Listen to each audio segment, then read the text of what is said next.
Salam sejahtera, anda bersama Sinar Huda dalam pantau agenda reformasi. Sebelum kita ke perbincangan untuk jam ini, kita mulakan dengan beberapa laporan.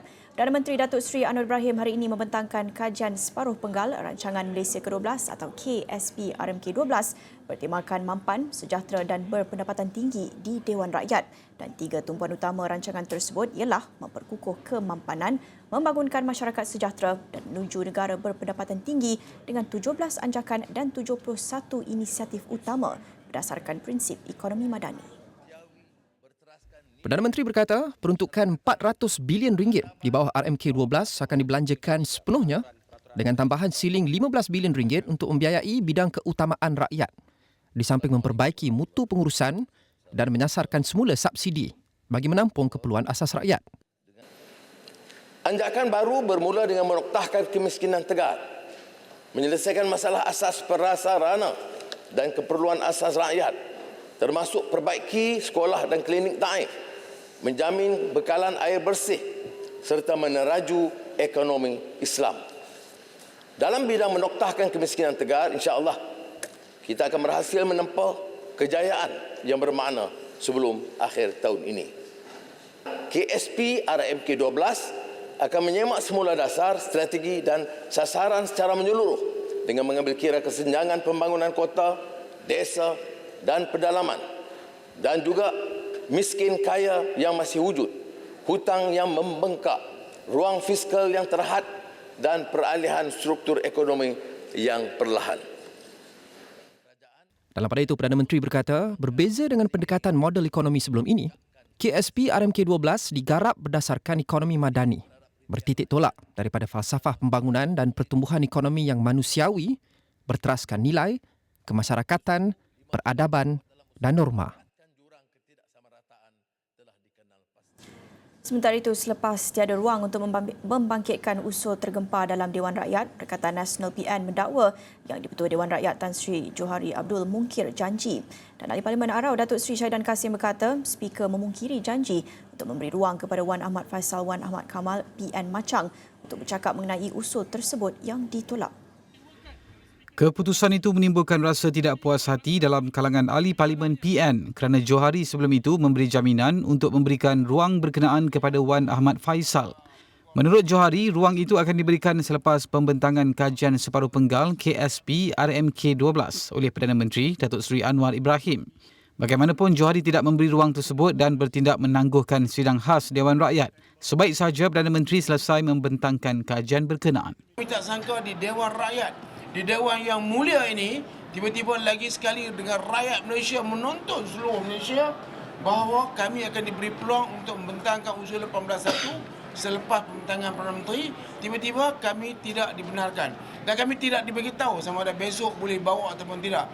Tetapi yang paling penting, raund pertama rakyat sendiri melihat bahawa selepas saja pembentangan ini, kerajaan lagi sekali berbohong secara terbuka pada rakyat, janji nak bagi bahas, tiba-tiba tak boleh bahas. Jadi rakyat Malaysia yang tertunggu-tunggu untuk kami bawa usul berhubung dengan kes 47 kes timbalan Perdana Menteri tak dapat dibuat apa-apa kerana kami tidak benarkan bahas.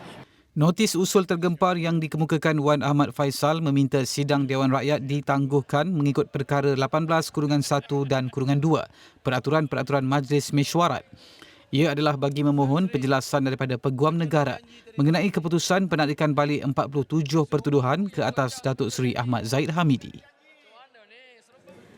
Baik, semalam Parti Ikatan Demokratik Malaysia Muda atau MUDA memutuskan untuk menarik sokongan terhadap Kerajaan Perpaduan dan akan duduk di blok pembangkang sebagai kuasa ketiga. Presidennya, Syed Saddiq Abdul Rahman berkata, perkara itu juga sudah dimaklumkan kepada Yang di-Ketua Dewan Rakyat Tan Sri Johari Abdul. Menerusi satu kenyataan, MUDA memaklumkan keputusan itu diambil berikutan beberapa tindakan yang dibuat kerajaan adalah bertentangan dengan prinsip kedaulatan undang-undang.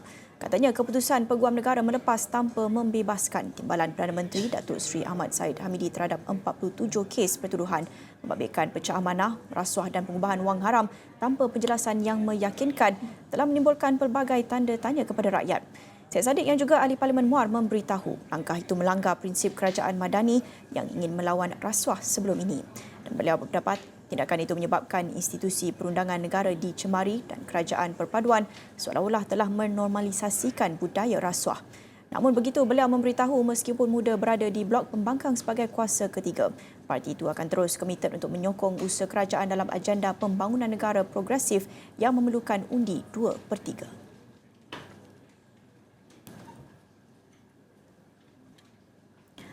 Sementara itu, Syed Saddiq menegaskan beliau tidak kisah berseorangan sebagai kuasa ketiga di blok pembangkang di Dewan Rakyat mulai Isnin. Kata beliau, tindakan itu adalah lebih baik daripada hilang maruah dan prinsip diri. To me, it doesn't matter what race and religion you associate to. The colour of your skin does not matter. What matters that we are all Malaysians and we want to make this country a great country for all Malaysians. Dan itu akan jadi fokus utama saya di dalam Parlimen. Esok saya akan mulakan tanggungjawab saya ini. Memang tidak mudah. Ya, orang kata saya berseorangan. It is okay. Lebih baik saya berseorangan daripada saya hilang maruah dan prinsip diri. Jadi untuk jam ini kami ingin bincangkan lebih lanjut mengenai dengan konsep kuasa ketiga ini dan bagaimana khususnya memberi kesan kepada dinamika dan juga fleksibiliti kerajaan perpaduan dan juga menyentuhnya dalam konteks agenda reformasi. Bagaimana ini mungkin memberi kesan ataupun menambah lagi accountability terhadap kerajaan untuk meneruskan agenda reformasi. Dan bersedia untuk mengulas lebih lanjut bersama saya jam ini Profesor Wong Chin Huat, penganalisis politik. Pertama sekali Prof, kita ingin melihat kepada recap sedikit apa yang dikatakan oleh Parti Muda dan Presidennya. Mungkin kita boleh fahami dulu apa sebenarnya dimaksudkan dengan kuasa ketiga ataupun third force dalam konteks Malaysia sekarang ini. Terima kasih kerana jemput saya untuk berkongsi pandangan. Bila kita sebut kuasa ketiga, biasanya dalam konteks negara yang mempunyai sistem dua parti, ia bermaksud parti blok yang lebih kecil yang cuba daripada dua blok yang lebih besar. Dalam konteks pilihan raya, ia kadang-kadang boleh bermaksud calon ketiga itu dan sering dilihat sebagai spoiler ataupun calon yang cuba memecah belahkan undi. Tetapi fungsinya sebenarnya jauh lebih besar daripada itu.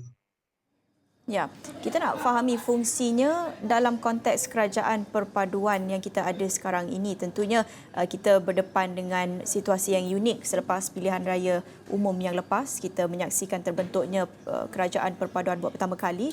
Jadi sekarang ini menambah lagi kepada dinamik itu ada kuasa ketiga. Bagaimana fungsinya dalam konteks kerajaan perpaduan sekarang ini?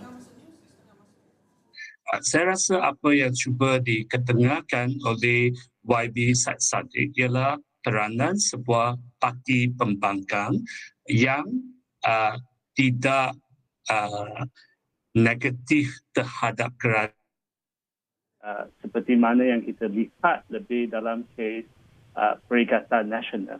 Tetapi akan menyokong kerajaan semata-mata atas pertimbangan isu per isu.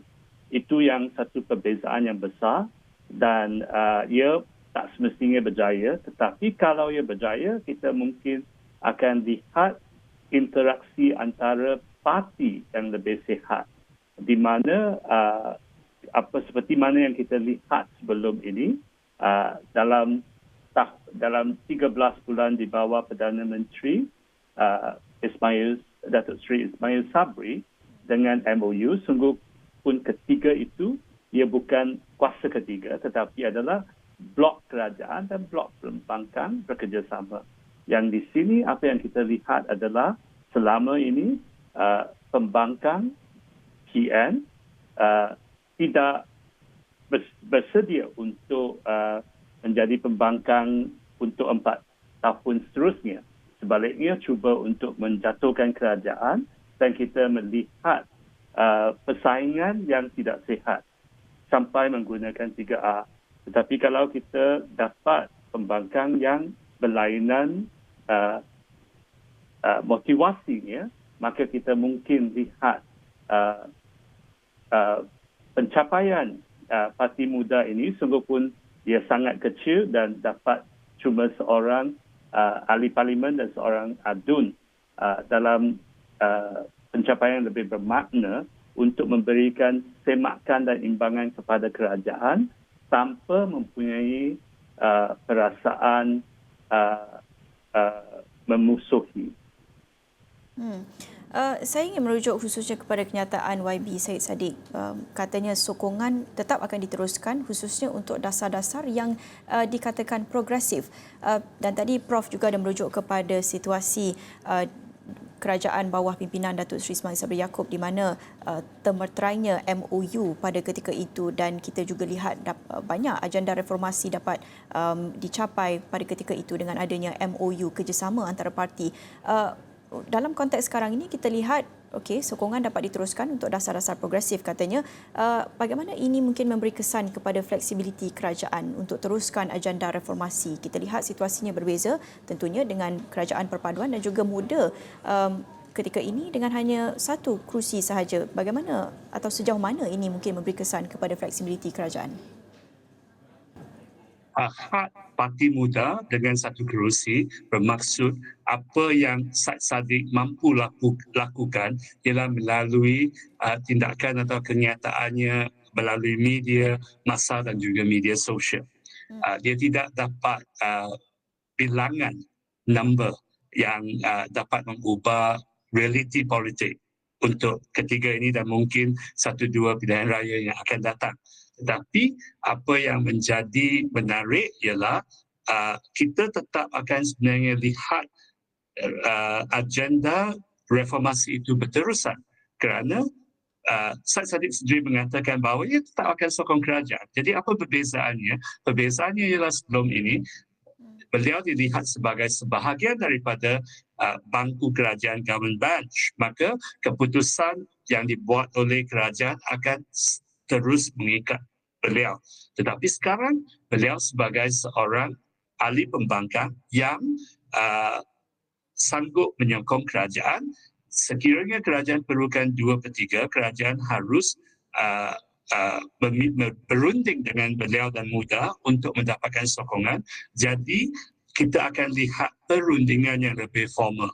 Dan ini sebenarnya saya rasa akan membawa kepada penambahbaikan politik kita. Kerana apa yang kita lihat daripada dahulu sampai sekarang, apabila kuasa kerajaan itu disekat dan kerajaan terpaksa mengambil satu sikap yang lebih rendah diri, keputusan yang dibuat itu sering akan menjadi lebih rapi kerana dia terpaksa dirancang, difikir dan dikomunikasi dengan berkesan.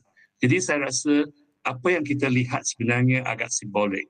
Kerajaan tetap ada kuasa untuk menggerakkan agenda progresifnya, dan sebenarnya saya lihat kalau kita lihat kembali kepada 3 indaan perlembagaan yang berlaku di bawah Tan Sri Wan Junaidi Tuanku Jaafar di bawah kerajaan Datuk Seri Ismail Sabri. Ketiga-tiga pilihan itu diluluskan dengan sokongan semua parti. Jadi ini sebenarnya tidak ubah besar.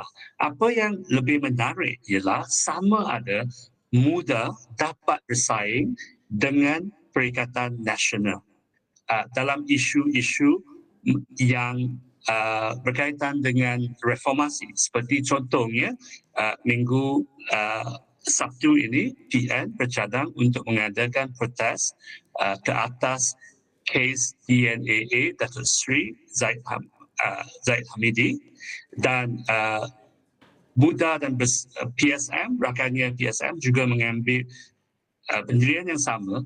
Adakah muda berupaya untuk menarik sokongan sebagai alternatif kepada pengundi yang tidak puas hati dengan kes DNAA ini? Kalau ia berjaya menjadi satu alternatif kepada PN, itu sebenarnya bukan perkara buruk kepada PH, kerana setidaknya ini bermaksud segala yang tidak menyokong PH kerajaan Madani atas isu DNAA ini, satu-satu pilihan kepada mereka ialah PN. Tetapi dengan mudah, ia bermaksud PN mungkin terpaksa juga untuk beranjak ke tengah. Kalau tidak, mudah akan mengambil akan cuba memakan bahagian pasaran, terutamanya pengundi Melayu Medan Tengah yang tak percayakan PH ataupun UMNO, tetapi juga tak semestinya bersetuju dengan PN. Ya, menarik untuk kita melihat bukan sahaja kesan kuasa ketiga ini kepada dinamika kerajaan tetapi juga kepada dinamika pembangkang dan bagaimana ia berfungsi sebagai check and balance atau semak dan imbang terhadap kerajaan perpaduan. Dan banyak lagi kita nak kupas mengenai dengan isu ini, tapi kita akan beristirahat seketika. Jangan ke mana-mana, kita akan kembali selepas ini.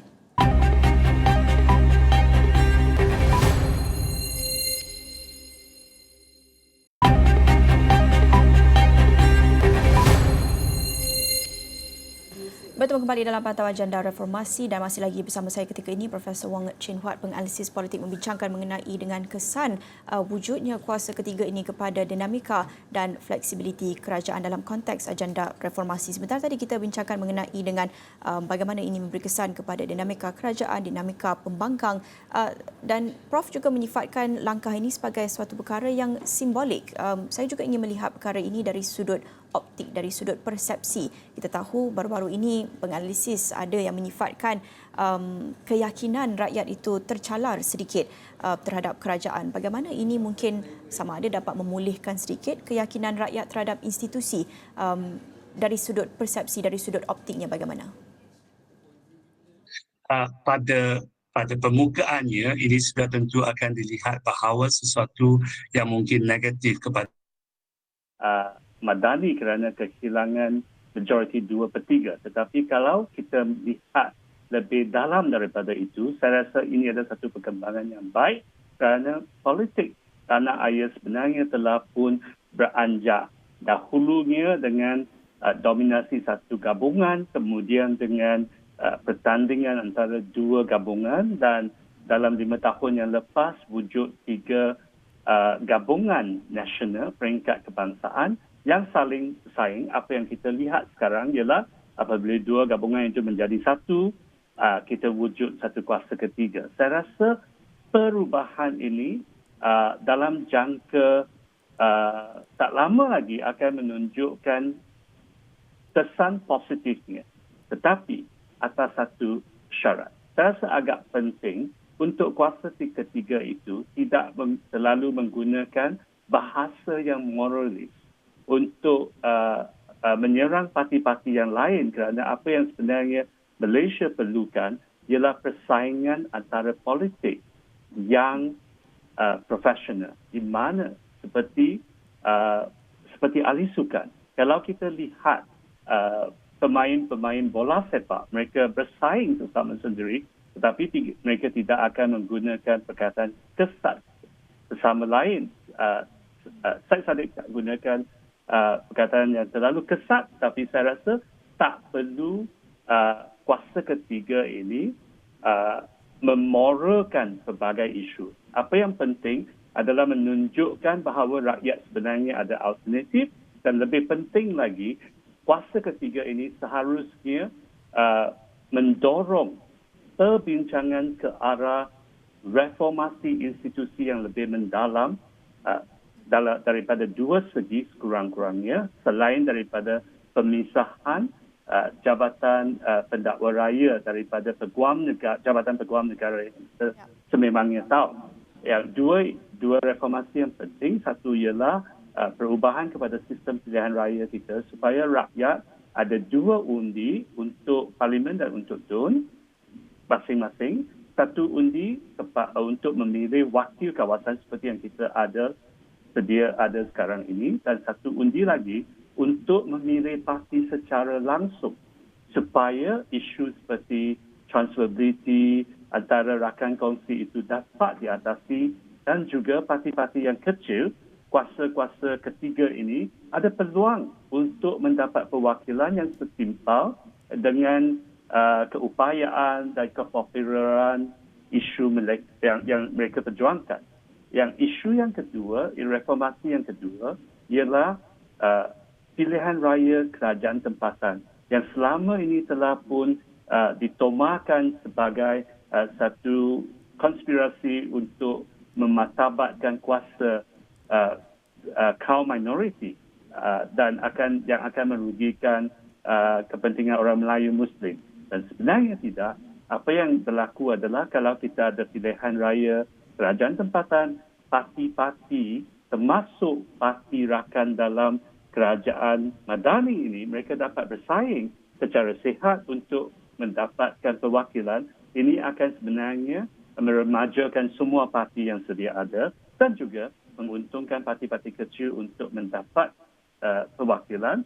Yang paling penting lagi, ia membenarkan penghuni bandar yang kawasannya memang terlalu pesat, terutama anak muda, untuk mendapat suara perwakilan yang lebih besar. Dan saya rasa ini adalah apa yang kita perlu lihat. Ini boleh dibawa sebagai sebahagian daripada agenda pendamaian antara parti, antara PH, BN, Kerajaan Madani dan juga PN.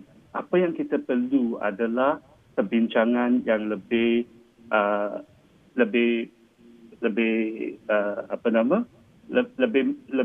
lemah lembut dan tak semestinya sangat keras. Persaingan itu adalah perkara baik. Kampung halaman itu tujuan. Naik kereta ekspres nasional. Ada persaingan, ada kemajuan. Cuma perlu bersikap profesional. Bersikap profesional itu tentunya penting. Tentunya dalam kita bercakap tentang reformasi institusi yang mendalam seperti yang Prof katakan itu. Banyak reformasi yang Prof sebutkan, antaranya pengasingan kuasa antara peguam negara, pejabat peguam negara dan pendakwaan. Itu tentunya satu topik isu yang cukup relevan pada ketika ini. Langkah ini Prof kata simbolik tentunya dengan adanya kuasa ketiga, tetapi adakah ia cukup untuk memberi tekanan untuk mendesak kerajaan mempercepatkan reformasi seperti yang Prof katakan, begitu banyak reformasi agenda yang ada sekarang ini? Adakah ini tekanan yang mencukupi? Tekanan daripada seorang ahli parlimen itu sudah tentu tidak mencukupi. Saya rasa tekanan yang paling berkesan perlu datang daripada Perikatan Nasional. Selagi Perikatan Nasional mengambil naratif yang ultra kanan, seperti yang bersifat takfiri terhadap Muslim, yang menafikan kedudukan kaum minoriti di Malaysia, kesemua ini akan menakutkan pengundi Medan Tengah sampai mereka akan terpaksa sokong saja apa yang dilakukan oleh kerajaan, ataupun kalau tidak pun bila berlaku PRK atau PRN, mereka sekadar tidak keluar mengundi. Sekiranya PN dapat beranjak ke Medan Tengah, maksudnya menonjolkan mereka sebagai sebuah pembangkang yang profesional, yang bertanggungjawab, yang sanggup bekerja keras untuk 4 tahun sebelum PRU 16 untuk menawani hati rakyat, itu akan memberikan desakan yang paling berkesan kepada kerajaan Madani, kerana mereka tahu pengundi termasuk pengundi Melayu Medan Tengah, pengundi kaum minoriti, bukannya tidak ada alternatif. Dan sekalipun kalau muda itu terlalu kecil, mereka masih boleh pertimbangkan PN. Tetapi PN yang kita lihat sampai PRK Pulai dan Simpang Jeram itu, saya rasa tidak berkesan sekali, kerana ini bukan pembangkang yang dapat menerajui Malaysia yang merangkumi bukan saja pelbagai kaum, agama, bahasa dan juga 3 wilayah yang sangat berlainan. PN setahap ini tidak berkesan untuk mendapat sokongan Sabah dan Sarawak. Prof, kita lihat pembangkang majoritinya ke kanan, muda sebagai kuasa ketiga boleh dikatakan berada di Medan Tengah, sedikit ke kiri. Kalau kita lihat kerajaan perpaduan terus terheret dengan naratif ke kanan, apa mungkin risikonya terhadap kerajaan perpaduan? Secara ringkas, Prof. Faiz sekali. Muda akan mungkin dapat mengambil setengah-setengah kawasan di bahagian kiri, maksudnya atas kerusi majmuk KKR ataupun atau DAP dan juga pada masa yang sama bergantung kepada bagaimana muda memasarkan ideanya kepada pengundi Melayu Medan Tengah. Okey, baik. Terima kasih. Itu tadi Profesor Wang Chin Huat, penganalisis politik, sebanyak kongsikan pandangan mengenai dengan dinamika dan fleksibiliti kerajaan perpaduan kerja dalam konteks semasa, dalam kerangka semasa dengan adanya wujudnya kuasa ketiga dalam landscape politik negara ketika ini. Terima kasih Prof. Itu saja dalam Pantau Ajar dan Reformasi jam ini. Bersama saya Nala Huda. Kita jumpa lagi. Salam hormat.